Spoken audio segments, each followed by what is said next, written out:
Until you're in it, you really don't understand. You know, this country is hurting. These people are hurting. I've spent many nights sleepless, wondering how I'm going to feed my kids. Common concerns in a country with a lingering recession. The U.S. Census says 46 million live in poverty. It's the highest in decades. And for a family of 4, poverty is defined as living with an income of $22,000 or less.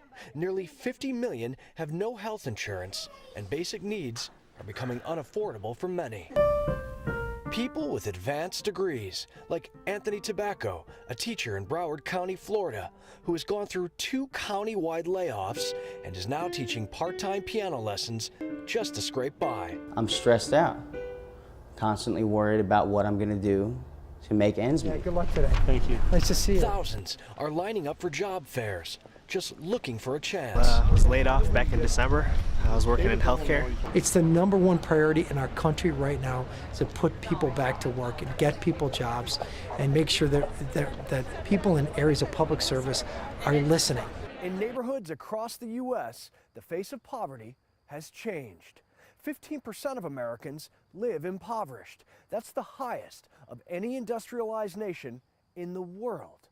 Many folks are just one paycheck away from being part of the poverty issue. The past 4 years has not been easy, and millions of Americans have taken it hard.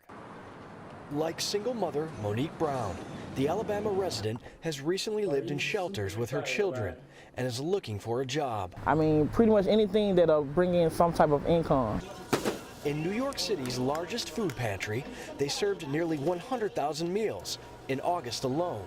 That's a nearly 50% increase from last year. The money situation is really, really bad, and thanks to these people, you know, it helps. Some people here taking their groceries away in suitcases just to ensure that they pack enough to feed their family.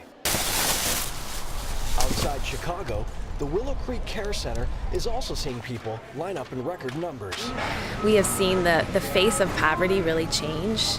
It's no longer people who have been in a cyclical, cycle of poverty, but it's families who have been unemployed, who have kids. I can't even tell you how these places are for people. I've never been unemployed. I've never gone through this, ever. And now that I've gone through it, I would never wish it on my worst enemy.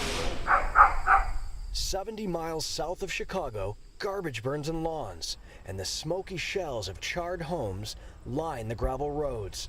This town of 3,000 people has a 50% unemployment rate, no police force, no schools, and no public service. It's staggering, especially to know that this is like a third world country 1 hour away from Chicago. Just a few faces of the poor in America. In a time when jobs are scarce, solutions seem out of sight, and the emotional toll on families is perhaps the most devastating of all. Robert Ray, Associated Press, Chicago.